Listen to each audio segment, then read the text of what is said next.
Olá, estamos aqui no episódio número 7 do Direito em Pauta, o podcast do Jus Conexão UEL, um projeto de democratização do direito do curso de Direito da UEL.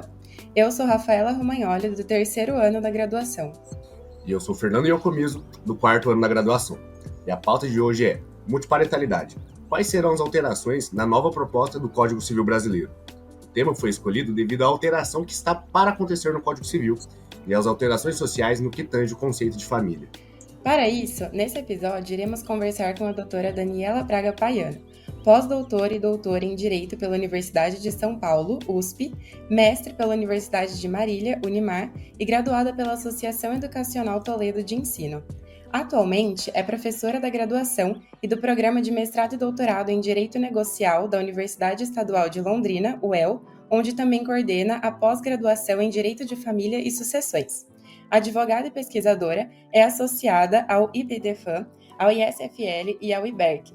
Professora, é uma honra recebê-la. Bom dia, Rafa, bom dia, Fernando, bom dia a todos os ouvintes do Jus Conexão. É uma honra para mim estar aqui hoje falando de um tema, que afeta tantas famílias do direito brasileiro. Então, muito obrigada pelo convite.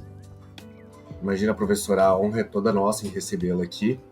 Então, para começarmos, professora, a senhora poderia nos contar um pouco sobre o que é multiparentalidade, o conceito? Claro, vamos lá, Então, assim, nós vemos que o direito de família tem sofrido muitas alterações, Por que o direito de família sofre alterações? Ele sofre alterações porque as pessoas mudam a sua forma de se relacionar. E novos direitos precisam ser reconhecidos. Então, um exemplo mais antigo. Não é porque o nosso ordenamento jurídico não previa a possibilidade do casamento de pessoas do mesmo sexo ou da união de pessoas do mesmo sexo, que esse fato social de pessoas do mesmo sexo viverem juntas como família deixavam de existir.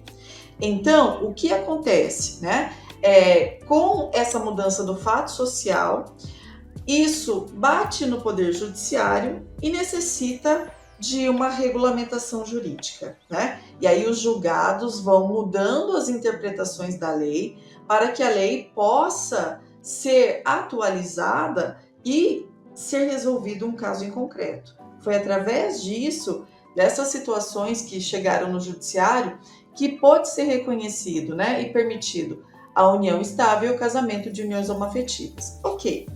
Nós vemos hoje muitas recomposições familiares, pessoas que se casam novamente, que vivem novas uniões estáveis, que têm seus filhos de uniões anteriores, E aí surge uma nova pessoa na vida desse filho. Um padrasto ou uma madrasta, que por vezes exerce o papel de pai e de mãe, porque o pai às vezes deixa de ter contato, nunca teve contato com o filho, e quem exerce esse cuidado paterno ou materno é essa nova pessoa que ingressou na vida desse filho, levando para a escola, indo para a formatura, para as festinhas de aniversário e assim por diante, tendo os cuidados cotidianos. Com isso, o judiciário começou a ver, através de alguns casos que chegavam, nele, que existem situações, em especial dessas recomposições familiares, que a gente não pode simplesmente tirar um pai biológico ou uma mãe biológica porque eles se separaram, porque um deles faleceu ou porque um deles não está mais vendo a criança naquele momento, mas nessas recomposições familiares, outras pessoas passam a exercer essa figura de pai e de mãe. Então, especificamente, quando outras pessoas passarem a exercer esse papel de mãe e de pai nessas famílias recompostas, é que o judiciário entendeu pela permissão da inserção desse padrasto, dessa madrasta na qualidade de pai. Então, o que é a multiparentalidade? É a possibilidade jurídica de se ter mais de um genitor, mais de 2 genitores no registro, de maneira que a criança vai ficar com 3 genitores ou por vezes até com 4 genitores na sua certidão de nascimento. O que é muito comum, a gente ter 2, que é o que a gente mais tem, ter um pai e uma mãe, ou duas mães ou dois pais, que se chama biparentalidade. Nós temos muito no Brasil as mães solo, as mães que antigamente se falava mãe solteira, porque o pai da criança não registrava a criança. Então, em casos de mãe solo, a gente tem a monoparentalidade. Então, a monoparentalidade é apenas um genitor no registro, a biparentalidade são dois, e a multiparentalidade é mais de 2 genitores no registro daquela criança. Seria isso. Perfeito. Professora, a segunda pergunta, ela iria realmente um pouco nesse sentido que a senhora já comentou, mas se a professora conseguir talvez aprofundar um pouco mais na questão, sobre as causas que levam à necessidade para que tenha essa alteração legislativa no Código Civil em relação ao tema. Eu agradeço, professora. Perfeito, né? Quais são as causas? Então, assim, ó, a gente pode dividir a multiparentalidade em multimaternidade, quando a criança tem 2 mães e um pai no registro, ou em multipaternidade, quando ela tem 2 pais e uma mãe, né? Então vamos falar um pouquinho de quais são as causas que a gente tem multimaternidade, né? Pode acontecer de uma criança ser adotada por um casal hétero ou homoafetivo, mas ela possui na família de origem um grupo de irmãos. Então eu analisei nesse livro aqui da multiparentalidade que foi lançado esse ano pela editora Foco, situações desde lá do meu doutorado, desde lá de trás, que nessas situações que a criança tem grupos de irmãos, o judiciário entende que em uma tentativa de que essas crianças mantenham um certo contato de alguma forma, que não se retire a mãe do registro, a mãe biológica. Então, em alguns julgados, eles mantêm a mãe biológica e aí entra um outro casal. Então, nós vamos ter a mãe que adotou e a mãe biológica, mais o pai, 2 mães e um pai.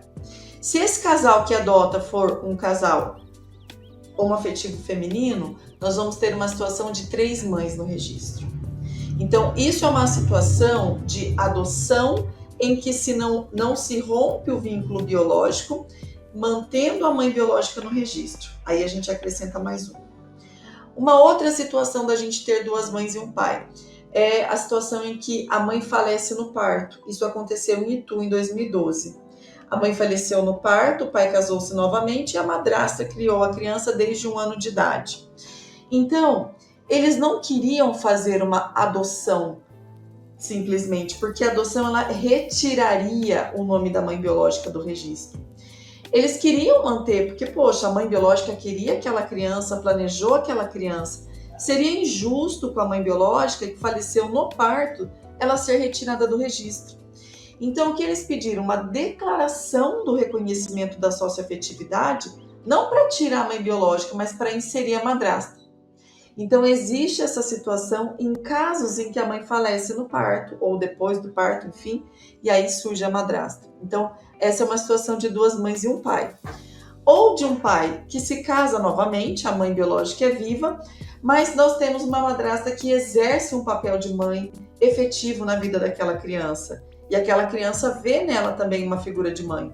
Então, nós temos essa situação de 2 mães e um pai.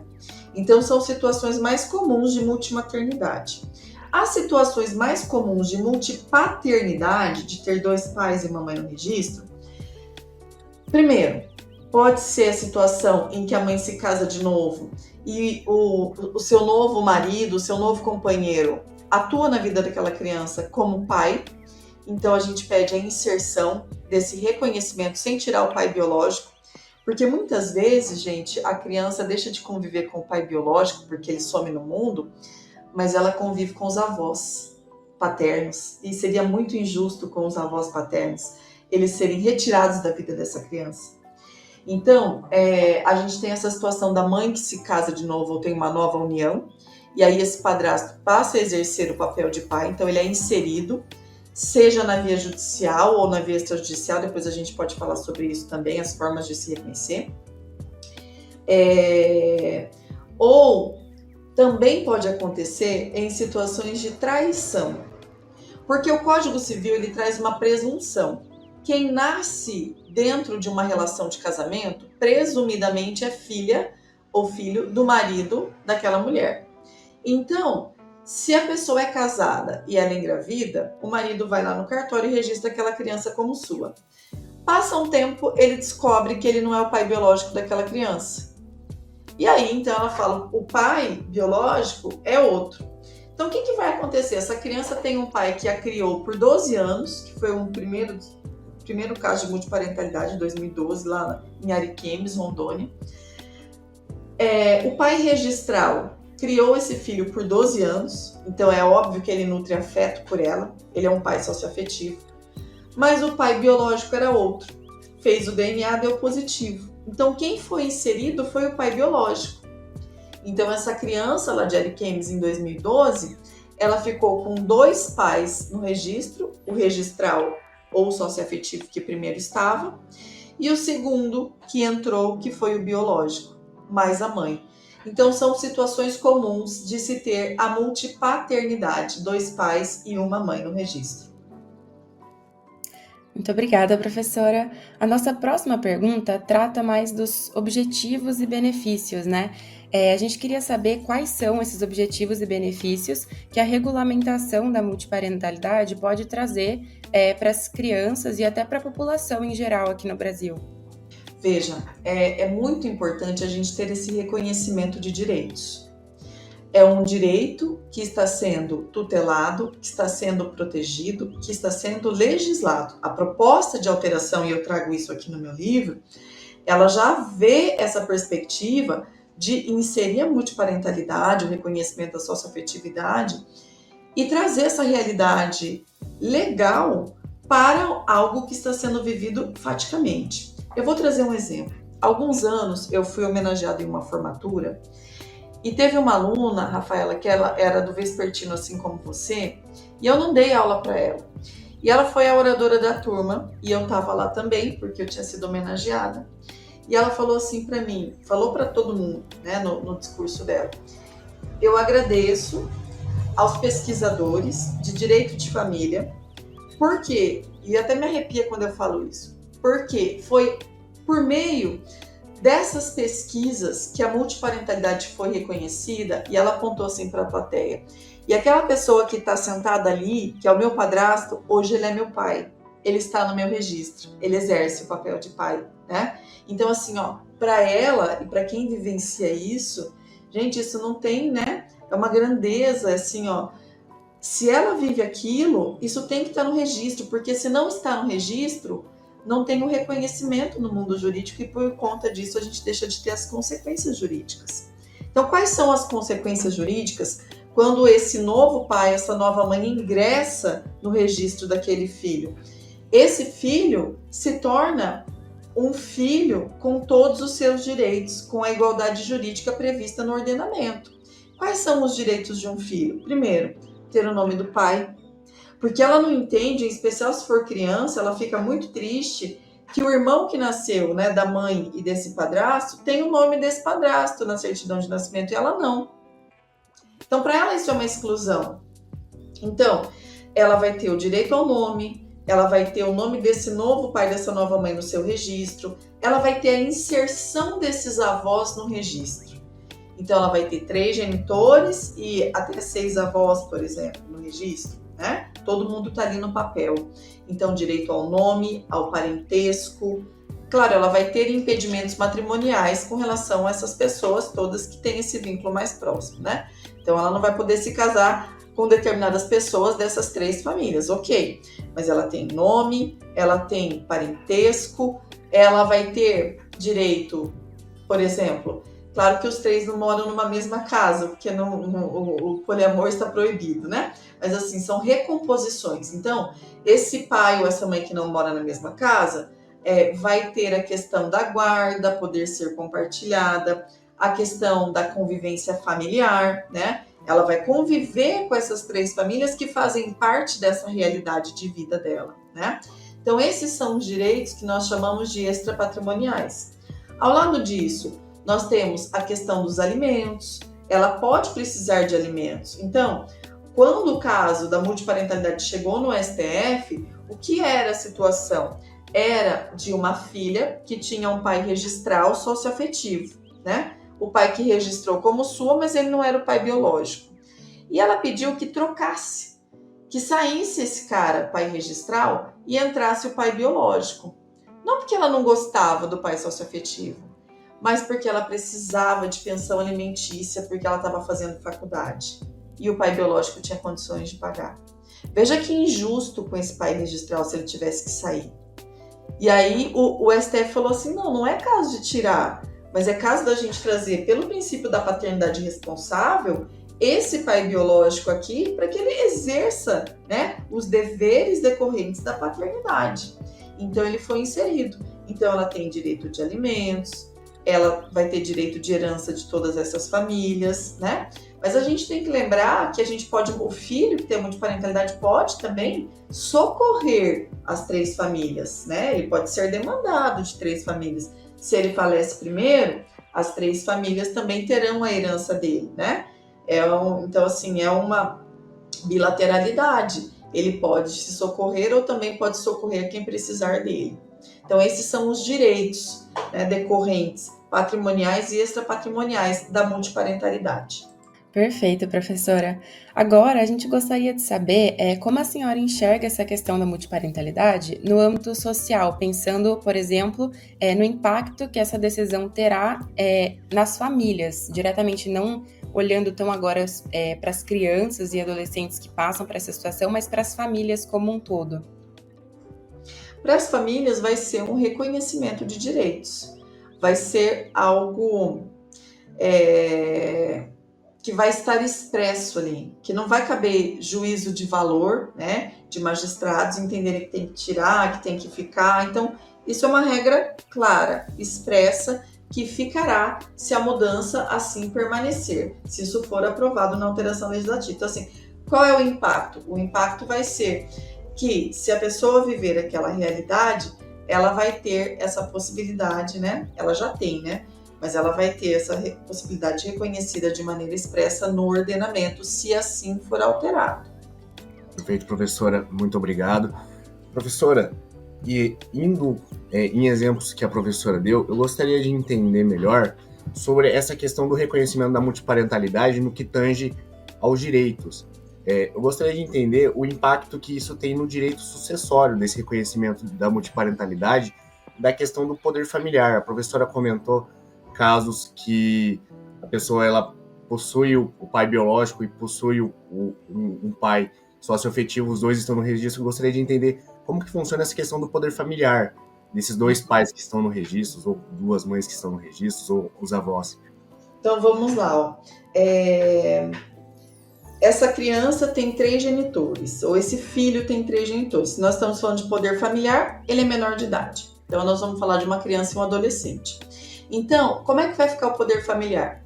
É exercido pelos 3. Os 3 têm poderes, deveres com relação àquele filho, né? Então, os 3 têm dever de cuidado, os 3 têm dever de sustento com relação àquele filho. Eles não moram juntos, ok, pode ser que todo mundo seja separado. Então, a gente vai ter que regulamentar a convivência familiar, né? Por exemplo, a gente pode ter um casal e o outro pai. Então, como é que vai ficar a questão da visita desse pai, né? A convivência, né? Que é a melhor terminologia. A convivência com os avós. Então, isso precisa tudo ficar estabelecido, né? Se necessário for, no papel, para que essa criança, esse filho, conviva com as 3 famílias. Tem esse direito de convivência com as 3 famílias. Então, assim, o poder familiar é exercido de forma igualitária, né, a autoridade parental, com relação aos 3 genitores, tá? Com relação à questão sucessória, então, vamos trabalhar com o código de hoje. O código não tem a regra expressa, mas se acontecer de falecer alguém que tem 3 genitores, então nós estamos falando assim, ó, quem morreu foi o filho, e ele tem 3 pais, ele não é casado e não tem filhos por sua vez. Então vamos falar assim, alguém com 20 anos falece e tem 3 genitores. Então a herança dele vai ser dividida entre esses 3 pais, tá? Então, por enquanto, tranquilo. O problema surge quando ele é casado. Ele é casado, alguém com 20 anos, casado, sem filhos, falece. E aí ele tem 3 pais. Como que o código prevê hoje? O código fala assim, ó, se alguém, né, é casado e falece, tem os 2 genitores vivos, diz assim, ó, a herança será dividida em 3 partes. 1/3 para a esposa, 1/3 para a mãe e 1/3 para o pai. Se tem só a mãe, vai ser dividido 50% para a esposa, 50% para a mãe. Ok. Agora surge a multiparentalidade. Qual é o impacto aqui no sucessório? Então vamos pensar, ó. Ele vai ter não 2, mas 3 genitores, mais a esposa. Como vai ser dividida, né? Porque o código fala que a sucessão na linha ascendente, ela é por linhas, paterna e materna. Se a gente for dividir por linha paterna e materna, daria uma divisão não igualitária. Porque vai ter 2 mães, por exemplo, e um pai, mais a esposa. O que eu sustento na tese, e alguns juristas também sustentam dessa mesma forma, é que a divisão seja feita de forma igual. A esposa vai ter 1/4, porque assim, o que se entende da leitura do que está expresso é que a divisão é feita de forma igual. Então, eu sigo esse entendimento de que a gente vai dar 1/4 para a esposa, 1/4 para uma mãe, 1/4 para outra mãe e 1/4 para o outro pai. Alguns chamam de divisão por tronco, outros chamam de divisão por cabeça, né? Por exemplo, o Tepedino usa a divisão por tronco, né, ascendente, para não falar por cabeça, porque por cabeça é na linha descendente, tá? Mas assim, o intuito é uma divisão igualitária, ok? Agora, eu tenho 3 pais. O meu pai 1 faleceu, eu vou receber a herança dele. O meu pai 2 faleceu, eu vou receber a herança dele. A minha mãe 3 faleceu, eu vou receber a herança dele. Perfeito, professora, muito obrigado. Professora, indo também, retomando alguma fala da professora, eu gostaria de entender como que funciona o reconhecimento dessa multiparentalidade. Quais são os instrumentos para que uma criança possa ter reconhecido mais um pai, mais de uma mãe? E também como que funciona também essa questão da remoção. Eu acredito que é algo que já existe no nosso ordenamento, mas eu gostaria de entender até para os telespectadores. Agradeço. Tá. Então vamos lá. Nós temos 2 caminhos, o judicial e o extrajudicial, tá? Então isso hoje, por meio dos provimentos do CNJ e resoluções, isso está mais facilitado e eu posso até fazer isso em cartório. Então vamos falar do procedimento em cartório. Hoje, se a criança, o filho, tiver mais de 12 anos e ele vive numa família em que a mãe se casou de novo e o padrasto exerce esse papel de pai, mas ele tem o pai biológico dele no registro, né? Eles podem entrar com pedido no cartório, provando que existe esse vínculo socioafetivo desse padrasto, trazendo a concordância do pai biológico. Então, o pai biológico tem que ir no cartório para assinar, tá? Por quê? Porque esse filho é menor de idade, tá? Ele tem que ir lá no cartório assinar. O oficial do cartório vai pegar esses documentos pessoais, vai ver através de outros documentos que existe esse vínculo socioafetivo comprovado e ele pode inserir esse novo genitor ali no registro. Passa pelo Ministério Público, tá? E volta, e aí esse novo genitor é inserido.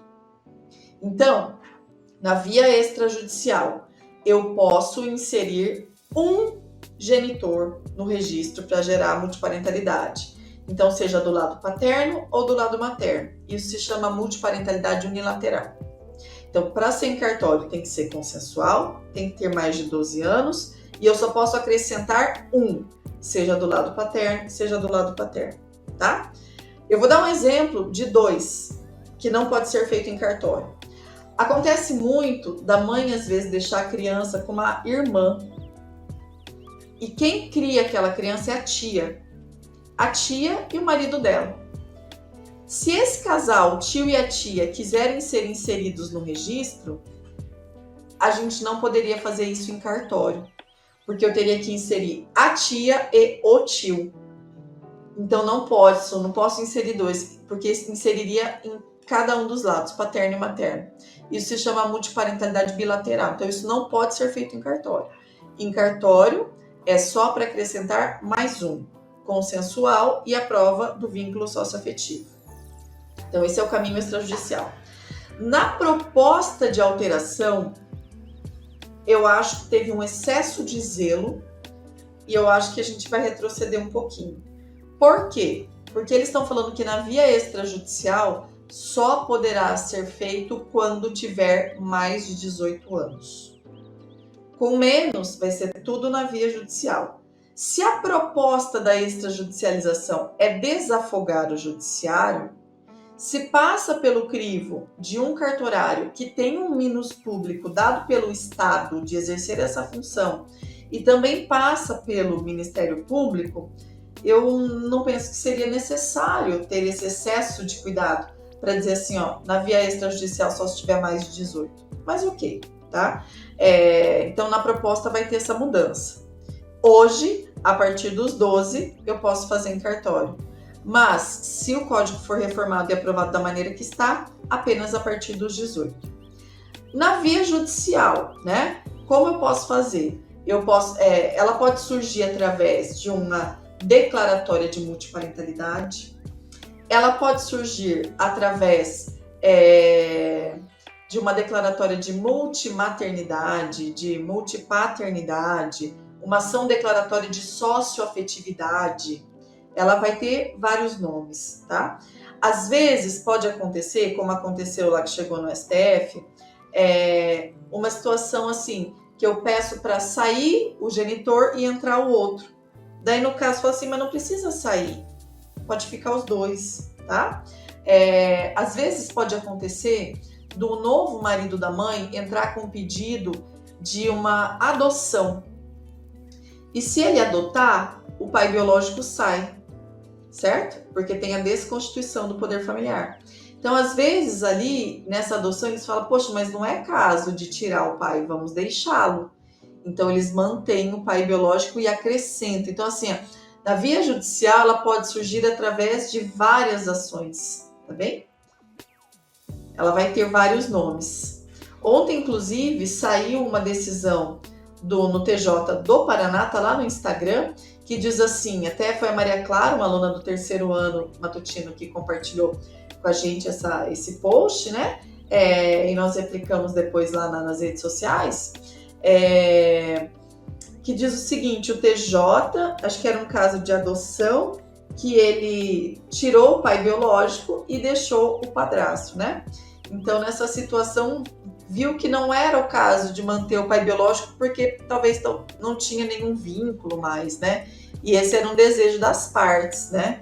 É mais difícil, gente, então, assim, esse desfazimento para tirar um pai, em especial o pai biológico do registro, acontecia muito em casos de adoção, quando a mãe se casava com uma outra pessoa, porque não tinha ainda a possibilidade da multiparentalidade, né?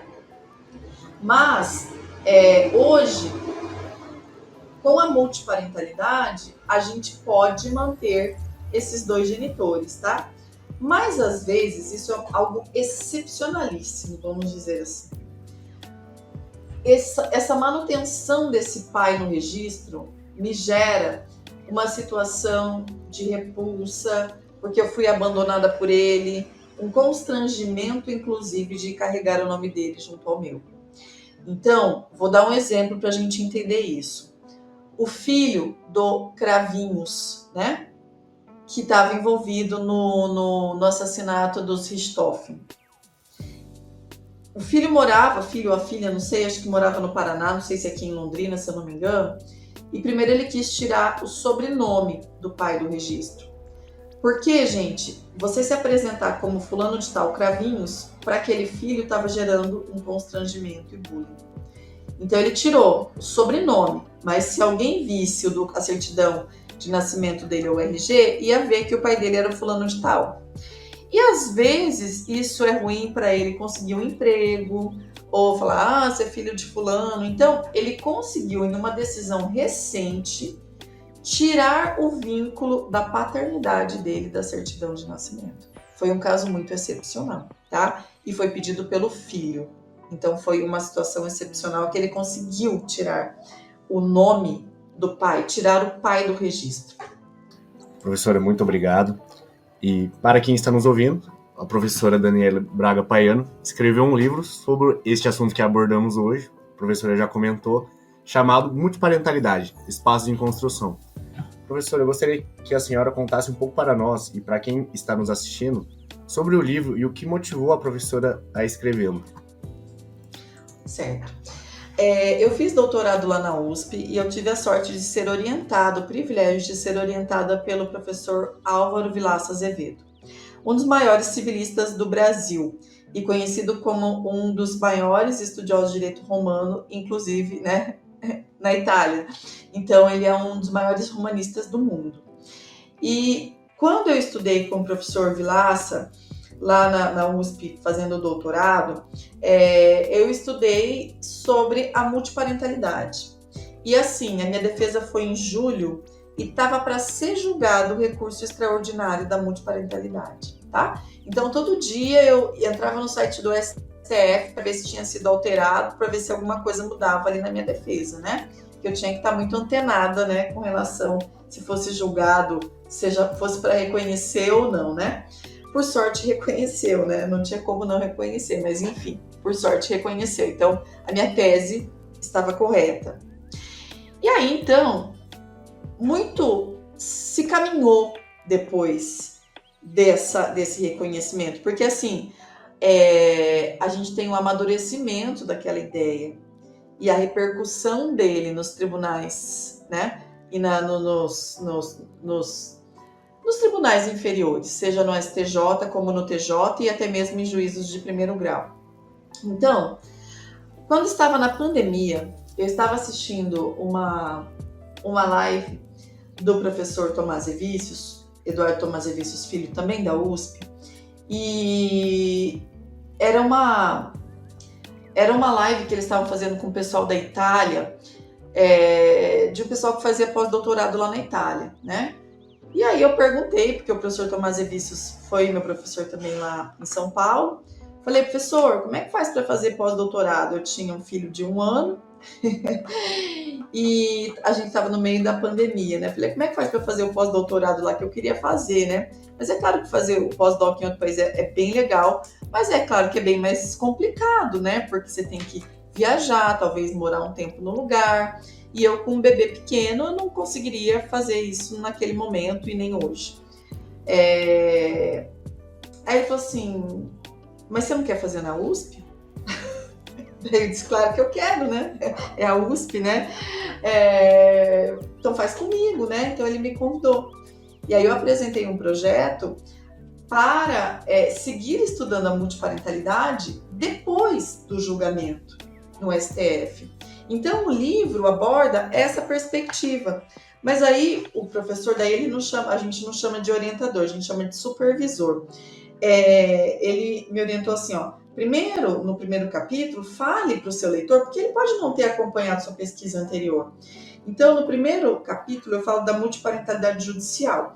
Eu introduzo falando o que levou ao STF a julgar daquela maneira. Então, eu proponho ali o estudo dos antecedentes da tese. Aí depois, a fixação da tese.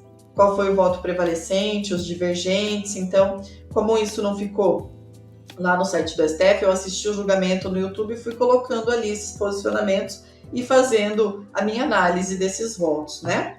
E aí eu analiso quais foram as consequências desse julgamento.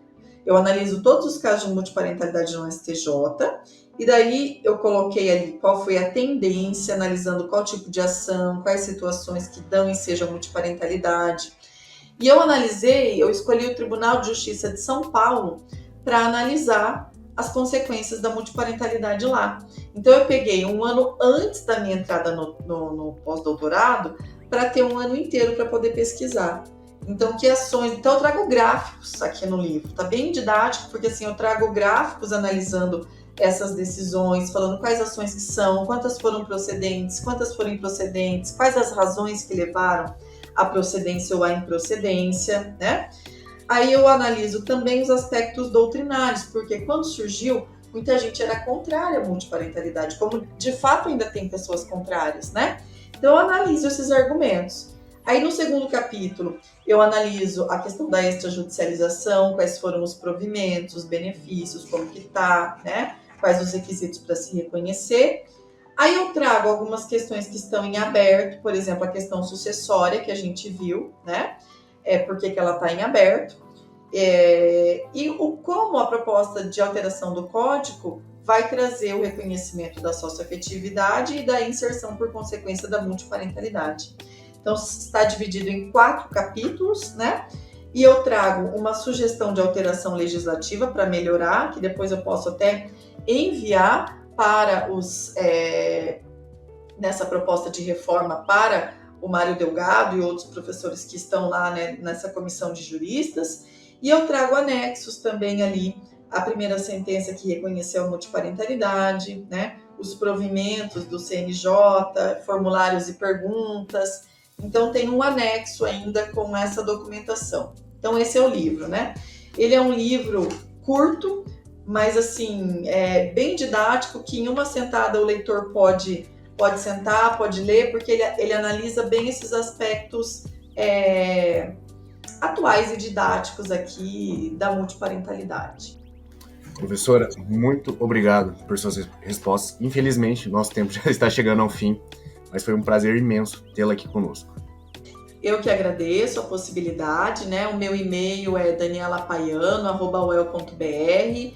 Quem quiser me seguir lá nas redes sociais é @danielapaiano, né?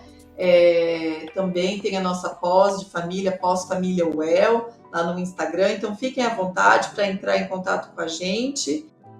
Obrigada pela oportunidade de falar com vocês, de falar com os ouvintes desse podcast maravilhoso da UEL, que é o Jus Conexão. Parabéns à professora Juliana Pavão, professora Ana Pinheiro, a vocês, né, que estão tomando a frente aí para a organização desse podcast. Muito obrigada pela oportunidade. Tenham um bom dia. E isso encerra o nosso episódio de hoje. Para você que nos ouviu até aqui, vamos te fazer um convite. Seguir o nosso projeto de extensão lá no Instagram, @jusconexão.uel. Por lá, você pode ficar ligado nos diversos conteúdos relevantes sobre o direito e saber quando sai o nosso próximo episódio. Esse foi o Direito em Pauta, o podcast do Jus Conexão UEL, um projeto de democratização do direito do curso de Direito da UEL, disponível no YouTube e no Spotify. Para a produção desse episódio trabalharam Augusto Henrique, Heitor Duarte, Isabela Borges, Matheus Monte, Rafaela de Oliveira Romagnoli e os diretores, Fernando Iocomiso e Manuela Muliz, sob a supervisão das professoras Juliana Pavão, Ana Cláudia Duarte Pinheiro. Eu sou Fernando Iocomiso. E eu sou Rafaela Romagnoli. E ficamos por aqui. Até a próxima pauta.